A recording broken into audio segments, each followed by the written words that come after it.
Morning, good morning to all of you, है ना। देखिए आज हम लोग पढ़ेंगे सर्किल का जो थर्ड चैप्टर है, यानी कहने का मतलब थर्ड वीडियो ये आपका सर्किल का है, जिसमें प्रमेय नंबर 2 आपने प्रमेय फर्स्ट पढ़ा था, बेसिक पढ़ लिया था पहले फर्स्ट और सेकंड वीडियो में, है ना। तो अगर आप नहीं देखें तो उस वीडियो को देख लीजिएगा, तो आपका फर्स्ट प्रमेय जो आपका क्लियर हो जाएगा।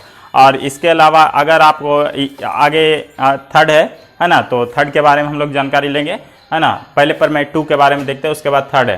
प्रमेय 4 तक पढ़ना है, तो प्रमेय 4 पढ़ लेंगे। उसके बाद कुछ एप्लीकेशन है ना, सर्किल का जो कुछ एप्लीकेशन है तो उस पर भी पढ़ेंगे, है ना। तो जिससे है ना, जिससे बेसिक के साथ साथ स्टैंडर्ड थ्योरी भी आपको जाएगा, है ना। तो पूरा थ्योरी आपको स्टेज बाय स्टेज मिलेगा। वीडियो थोड़ा सा छोटा रहेगा, 15 मिनट के बीच का रहेगा, है ना, क्योंकि ऐसा ही वीडियो जा पा रहा है। तो देखिए प्रमेय नंबर 2 पे ध्यान देते हैं, क्या बोला है। वह रेखा जो त्रिज्या के छोर बिंदु से होकर जाती है, त्रिज्या में देखो यहाँ त्रिज्या ओपी है, इसका 2 ही छोर बिंदु है ना। त्रिज्या यहाँ पे ये वाला है O से P, ये ऊपर O है नीचे P है, तो इसका 2 ही छोर बिंदु है, एक O है और एक P है। तो एगो तो सेंटर है ना, और दूसरा P है ना। बोला त्रिज्या के छोर बिंदु से होकर जाती है और इस पर लंब है ना। छोर बिंदु से कौन जा रहा है, ओके P से छोर बिंदु से AB जा रहा है, ये देखिए ये छोर है, ऐसे जा रहा है AB, है ना। छोर बिंदु से होकर जा रहा है ना। इस पर एक लंब है, तो वृत्त की स्पर्श रेखा होती है। तो बोला कि ये जो है स्पर्श रेखा है, क्या यहाँ पे जो सर्किल ये छोर बिंदु पर दिया गया है, यहाँ से सर्किल शुरू हुआ ना ऐसे, है ना। तो बोला है कि ये स्पर्श रेखा है, क्या। तो स्पर्श रेखा जो वृत्त को केवल और केवल एक बिंदु पर स्पर्श करती है उसको बोलते हैं स्पर्श रेखा। तो आप समझते हैं, हाँ। तो ये साबित करना है। माना कि वृत्त सर्किल जो है एक सर्किल है जिसका सेंटर O है, त्रिज्या R वाला, में OP वृत्त की एक त्रिज्या है, OP त्रिज्या है, तथा त्रिज्या के एक छोर P से, एक छोर क्या है P, है ना। एक छोर P से होते हुए एक रेखा AB इस प्रकार खींची गई, एक रेखा खींचा गया है AB, इस प्रकार खींचा गया कि OP लंब AB, OP जो है लंब है AB पर, OP लंब है AB पर, ठीक है। तो यहाँ पे रचना करेंगे हम लोग, है ना। जो सिद्ध करना वो लिख दिया है। AB वृत्त के P बिंदु पर एक स्पर्श रेखा है, क्या AB, है ना। P बिंदु पर एक स्पर्श रेखा है, क्या। ये जो AB है P बिंदु से होते हुए एक स्पर्श रेखा है सर्किल का, क्या। तो रचना में देखिए AB रेखा पर P के अतिरिक्त कोई बिंदु क्यों लिया। AB रेखा पर P के अतिरिक्त एक बिंदु क्या लिया, P के अतिरिक्त अलावा एक बिंदु क्यों लिया, तथा OQ को मिलाया। ये देखिए O से Q को हमने क्या कर दिया, मिला दिया, है ना। तो वहां पे फिर दिया गया जो दिया गया है ना, तो ये लिख देते हैं। ये आपका प्रमाण यहां से शुरू हो गया है ना, ये प्रमाण यहाँ पे छूट गया है ना, तो हम प्रमाण दे देते हैं, है ना। तो प्रमाण यहां से शुरू हुआ है, तो प्रमाण दिया गया है OP लंब AB। OP क्या है, OP जो है लंब है किस पर, AB पर, परपेंडिकुलर, क्योंकि देखिए यहाँ पे 90 डिग्री है ना, 90 डिग्री है। अतः OPQ बराबर क्या हो जाएगा, 90 डिग्री। 90 के सामने का क्या होता है, ये समकोण त्रिभुज हो गया। तो वही लिखा हुआ है त्रिभुज OPQ एक POQ एक समकोण त्रिभुज होगा। जब ये समकोण त्रिभुज है तो 90 के सामने क्या होता है, कर्ण। इसका मतलब है ना, इसके सामने का कर्ण यानी OQ क्या हो गया, कर्ण। OQ वहां पर कर्ण हो गया। तो हम जानते हैं कि किसी भी समकोण त्रिभुज की सबसे लंबी भुजा कर्ण होती है ना। तो OQ क्या हो गया, कर्ण, है ना। तो यहां से देंगे OQ is greater than OP, क्योंकि कर्ण सबसे बड़ी भुजा होती है ना। OQ बड़ा होगा OP से भी और PQ से भी, है ना। तो लेकिन PQ से कंपेयर क्यों नहीं कर रहे हैं, क्योंकि हमको जरूरत है OP का, है ना। तो OQ ग्रेटर होगा OP से, वही लिखे OQ बड़ा होगा OP से, या OP बराबर R, क्योंकि OP त्रिज्या है R है, तो OP की जगह हमने R रख दिया, OQ is greater than R, है ना। देखिए R से बड़ा OQ है ना। इसका मतलब इसके अलावा अगर कोई भी बिंदु मानेंगे, OP के अलावा P के अलावा कोई भी बिंदु अगर इस पे मानेंगे तो हो ना वो हमेशा वृत्त के बाहर ही होगा। और जो वृत्त के बाहर होगा, है ना, तो हमेशा लंबाई बराबर होगा, लंबाई बड़ा होगा, तो वो Q भी बड़ा हो गया, है ना। अतः Q बिंदु वृत्त के बाहर ही स्थित है। इसी प्रकार P के अलावा कोई भी अन्य बिंदु जो AB पर है ना, जो AB पर है वृत्त के बाहर ही स्थित होगा। AB के अलावा P के अलावा AB पर कोई भी बिंदु खींच दीजिए, जैसे Q बाहर हो गया और सब बाहर हो जाएगा, है ना। अतः, है ना, या अर्थात AB रेखा वृत्त को केवल और केवल P पर स्पर्श करेगी। ये केवल किस पे स्पर्श करेगी, P पर, यानी स्पर्श बिंदु एक ही होने वाला है ना। अतः हम कह सकते हैं कि AB वृत्त की स्पर्श रेखा है ना। अब देखिए ये थ्योरम 2 था, है ना। अब थ्योरम 2 इसको बार बार रिवाइज करना ही पड़ेगा, है ना। स्टडी प्रैक्टिस तो आपको करना ही पड़ेगा, है ना। थ्योरम ऐसे सबको थोड़ा सा पढ़ने में बोझ ही लगता है ना, लेकिन मैथ इसी पर डिपेंड होता है, तो आपको ये समझना पड़ेगा, है ना। तो बोझ टेंशन नहीं लेना, फिर से रिपीट करना, ये समझ में आएगा। देखिए प्रमेय नंबर 3 में आते हैं। प्रमेय नंबर 3 का बात करते हैं। प्रमेय नंबर 3 में कह रहा है अगर किसी भी सर्किल के बाहर कोई बिंदु है, कोई भी सर्किल के बाहर कोई भी बिंदु है, तो उस बिंदु से सर्किल पर कितनी स्पर्श रेखाएं खींची जा सकती है? तो हम सब जानते हैं 2, है ना, एक ए और एक बी पर खींचे, है ना। तो किसी भी बाह्य बिंदु से सर्किल पर 2 स्पर्श रेखाएं खींची जा सकती है। तो हमको साबित करना है कि वो दोनों आपस में बराबर होते हैं क्या। ये देखिए पर मैं पढ़ते हैं, है ना। किसी बाह्य बिंदु से वृत्त पर खींची गई स्पर्श रेखाओं की लंबाई आपस में समान होती है यानी आपस में बराबर होती है। इसका मतलब हमको साबित करना है पीए और पीबी बराबर होते हैं क्या। देखिए यहाँ पे लिखा हो पीए बराबर पीबी, साबित करके लाना है। देखते हैं, है ना। माना कि सर्किल जिसका त्रिज्या ओ है, सॉरी त्रिज्या आर है और सेंटर ओ है के बाहर कोई बिंदु पी स्थित है तथा पी से पीए तथा पीबी 2 स्पर्श रेखा खींची गई है ना। बाहर स्थित पी है, पी से 2 स्पर्श रेखा पीए और पीबी खींचे, पीए और पीबी ए और बी पर टच किया। कहाँ किया? ए और बी पर टच किया है ना। तो वहां पे रचना कर देंगे, है ना, सबको मिलाएंगे। पी से ए को मिलाया, पी से बी को मिलाया, पी से ओ को मिलाया, वही लिखा हुआ है। ओ से ए बी और पी को क्रमशः हमने मिला दिया, ठीक है। प्रमाण में अब आते हैं। देखिए यहाँ पे क्या क्या है, लिख देते हैं। पी ए स्पर्श रेखा है, पीबी भी स्पर्श रेखा है, ओ ए त्रिज्या है, ओ बी त्रिज्या है और ओपी रचना है ना। तो यहाँ पे देखिए ये त्रिज्या है, ये स्पर्श रेखा है। तो हम जानते हैं कि त्रिज्या हमेशा स्पर्श रेखा पर लंब होती है। तो हम यहाँ लिख देते हैं ओ ए लंबन पी है, वही लिखा हो ओ ए लंबन ए पी, है ना। इसी प्रकार तो ओ बी लंबन, क्योंकि ये भी त्रिज्या है, ये भी स्पर्श रेखा है और ये दोनों एक दूसरे पर लंब होती है। तो ओ बी लंब किस पर? पीबी, है ना। वही लिख दे ओ बी लंब पीबी, है ना। तो अब ट्रायंगल देखिए यहाँ पे त्रिभुज ए का त्रिभुज 2 के नाम से दिया गया है ना। तो ही दोनों त्रिभुज में चल रहा है। देखिए ओ ए पी ऊपर वाले त्रिभुज, ओ बी पी नीचे वाले त्रिभुज, है ना। त्रिभुज ओ ए पी और त्रिभुज बी ओ पी में तो ओ ए पी बराबर बी ओ पी। यहाँ पर एंगल देखते हैं, ये 90 तो ये भी 90 है कि नहीं, ये वाला 90 तो ये 90, एक कोण बराबर 90 डिग्री से। दूसरा ओपी बराबर ओपी, ओपी देखिए ये वाला ऊपर वाला त्रिभुज में भी यही वाला भुजा है, नीचे वाला में भी यही वाला, नहीं दोनों में कॉमन है, दोनों में भैनिष्ठ है तो भैनिष्ठ लिख दिया। ओ ए बराबर ओ बी, ओ ए देखिए ओ ए भी त्रिज्या है, ओ बी भी त्रिज्या है। त्रिज्या के अनुसार दोनों त्रिभुज का आर आर बराबर हो जाएगा, यानी देखिए 90 डिग्री यानी आर हो गया, है ना। ये वाला जो भुजा है यानी हाइपोटेनस कर्ण है, 90 के सामने क्या होता है? कर्ण, ये हाइपोटेनस हो गया।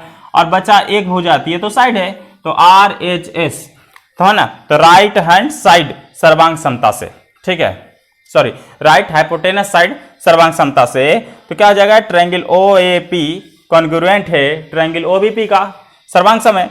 जब सभी भुजाएं सर्वांग सम, जब 2 त्रिभुज आपस में सर्वांग समय तो उसके सभी भुजाएं एक दूसरे के समानुपाती बराबर होते हैं और कोण भी बराबर होते हैं। तो यहां से हम सीधा लिख सकते हैं कि इसका पी ए तो इसका पी बी, यही तो बचवे किया, है ना। एगो यही बच्चा जो कंपेयर नहीं किए थे, बचा पी ए इधर से पी बी, इसका मतलब पी ए बराबर क्या हो जाएगा?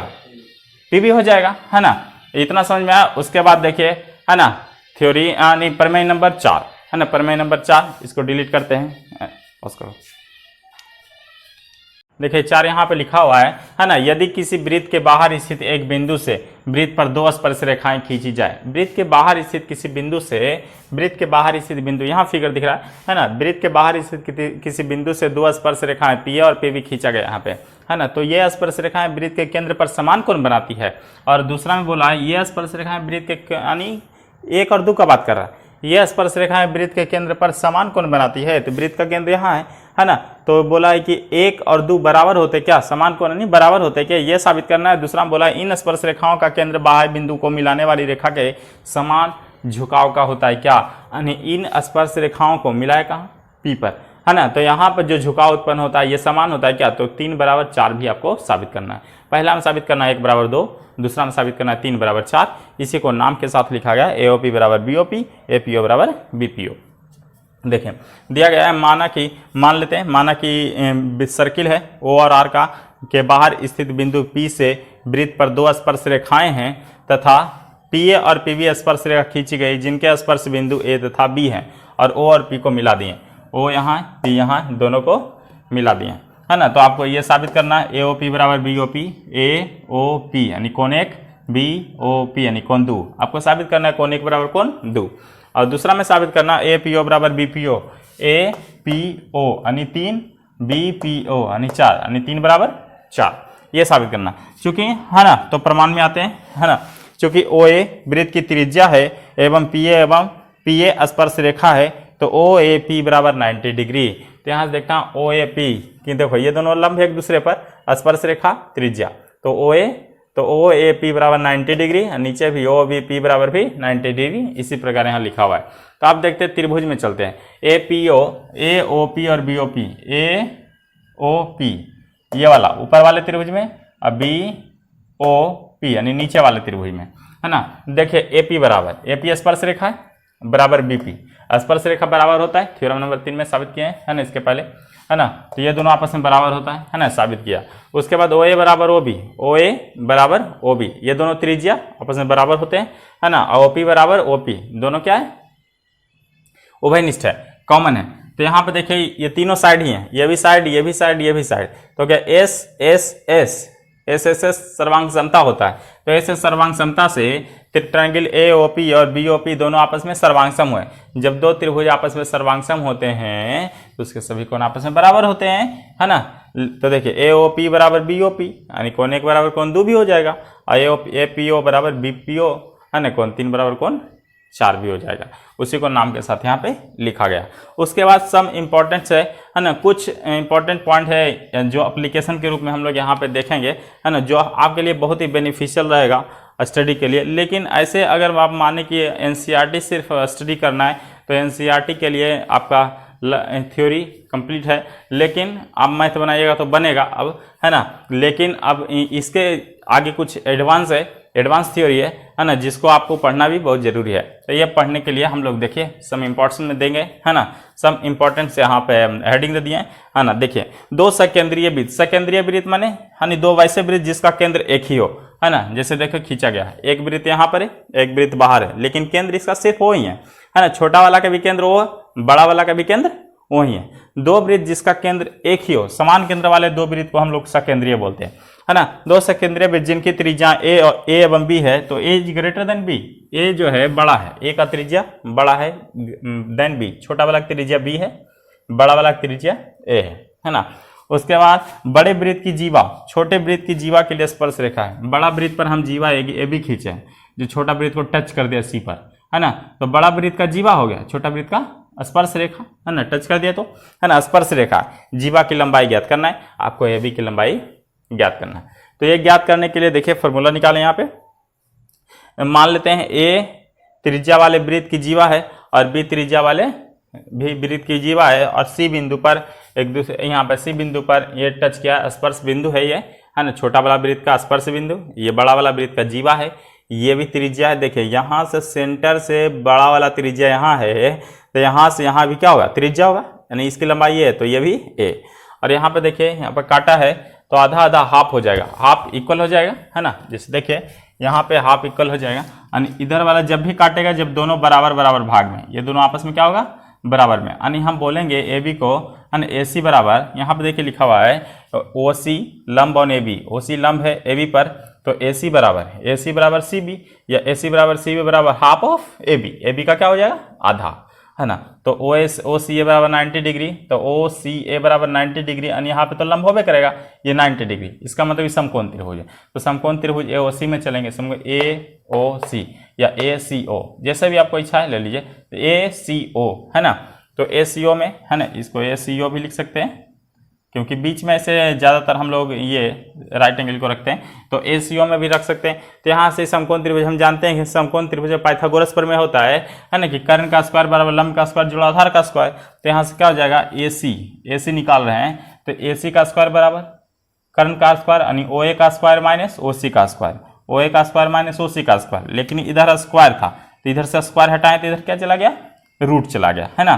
तो रूट बराबर, तो ए सी बराबर क्या निकला, है ना। तो यहाँ देखो ओ ए की जगह क्या है, ओ ए है, तो ओ ए के स्थान पे ए है, तो ओ ए के बदली ए रख दिया, स्क्वायर था स्क्वायर दिया, माइनस है तो माइनस दिया। ओ सी फिर है, ओ सी देखिए ओ से सी तक क्या है, बी, इसका त्रिज्या बी है, तो ओ सी की जगह बी रख दिया, स्क्वायर था स्क्वायर दे दिया, तो हो गया आपका, है ना, इतना आया। उसके बाद देखिए ए बी, यहाँ से यहाँ तक ए बी, जीवा तो यही ना, ये वाला पूरा ये जीवा, ये वाला, तो जीवा यही निकालना है। तो जीवा बराबर क्या होगा, ए बी बराबर ए सी प्लस सी बी, ए सी प्लस सी बी, तो हम दोनों जानते हैं बराबर, ए सी को ए सी रहने दीजिए और सी बी को हम क्या लिख दिए ए बी, क्योंकि दोनों सी बी बराबर ए सी दोनों बराबर ये तो है ना, सी बी के बदले हमने ए सी 2ac, तो 2 और ए सी का मान देखिए क्या निकाले √2 ए स्क्वायर माइनस बी स्क्वायर, तो ए सी की जगह हमने पुट कर दिया √a square minus B square, है ना।